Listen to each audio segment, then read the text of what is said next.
प्रदेश के उद्योग मंत्री राजवर्धन सिंह दत्तीगांव आज धार विधानसभा क्षेत्र के दौरे पर रहे। इस दौरान उन्होंने घाटा बिलोद में लगभग 35 लाख की लागत से बने आदिम जाति सेवा सहकारी समिति के 200 मीट्रिक टन की क्षमता वाले गोदाम और उसके कार्यालय का लोकार्पण किया। साथ ही उन्होंने लेबड़ में 85 लाख की लागत से बनने वाली नल जल योजना के लिए भूमि पूजन भी किया। इस दौरान धार विधायक श्रीमती नीना वर्मा पूरे कार्यक्रम के दौरान उनके साथ रही। घाटा बिलोद में उद्बोधन के दौरान श्रीमती नीना वर्मा ने कहा कि कृषि बिल को लेकर विपक्ष द्वारा किसानों को गुमराह किया जा रहा है। देश के प्रधानमंत्री ने जब 370 को लेकर देश हित में उसे हटाया, ट्रिपल तलाक को लेकर कानून बनाया, तो फिर वे किसान विरोधी कैसे हो सकते? उन्होंने कृषि कानून का समर्थन करते हुए इसे किसानों के लिए फायदे का कानून बताया। वहीं उद्योग मंत्री राजवर्धन सिंह दत्तीगांव ने भी कृषि कानून का समर्थन करते हुए कहा कि मेहनत देश का किसान कर रहा है, फसल वो उगाए और मुनाफा आड़तिया लेकर जा रहा है। इसी व्यवस्था को खत्म करने के लिए और किसान को ज्यादा से ज्यादा फायदा पहुंचाने के लिए नया कृषि कानून बना है। मंत्री राजवर्धन सिंह दत्तीगांव जब मंच से अपना उद्बोधन दे रहे थे, उस दौरान बीच में ही बिजली चली गई। बावजूद इसके वे काफी देर तक बिना लाउड स्पीकर के ही अपना भाषण जारी रखे हुए थे, किंतु कुछ देर बाद उन्होंने अपना उद्बोधन बीच में ही छोड़ दिया और कार्यक्रम को समाप्त करना पड़ा।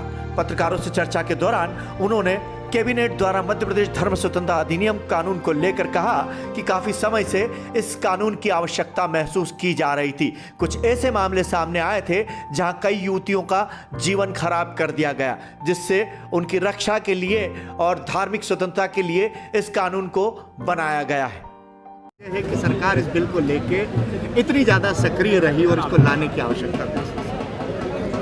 देखिए, आवश्यकता तो इसलिए महसूस हुई कि पहले 1954 में, बाद में 1968 में, उस वक्त जब मूल स्वरूप इसका था, तब से अब बहुत समय बीत चुका है।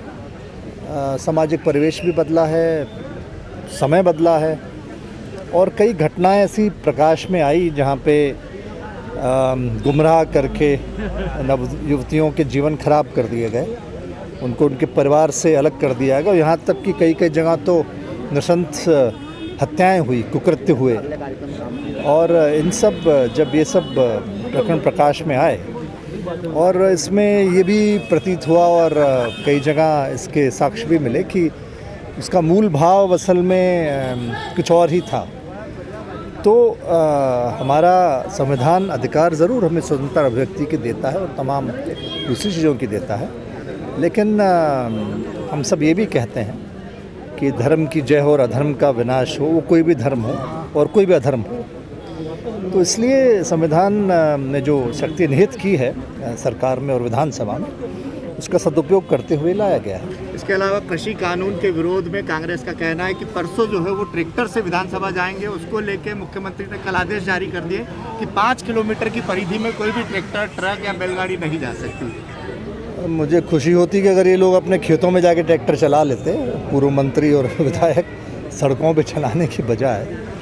और जब किसानों को आवश्यकता थी, चाहे वो कोरोना काल रहा हो, चाहे दूसरा समय विपदा की घड़ी रही हो, जब झूठे वादे किसानों को चाहे कर्ज माफ़ी के नाम पे किए गए हों या दूसरी चीज़ों के नाम पे किए गए हों, उनको अगर वो ठीक कर देते, 10 दिन में उनके पार्टी अध्यक्ष राहुल जी की बात मान के अगर समूचे किसानों का समूचा कर्जा माफ़ करके वो पैसा बैंक में डाल के उनको एनओसी दे देते और नहीं देते तो 11वें दिन मुख्यमंत्री बदल देते, दूसरी बात ज़्यादा बेहतर होता। अब कृषि कानून के बारे में हम सब ने बात करी है।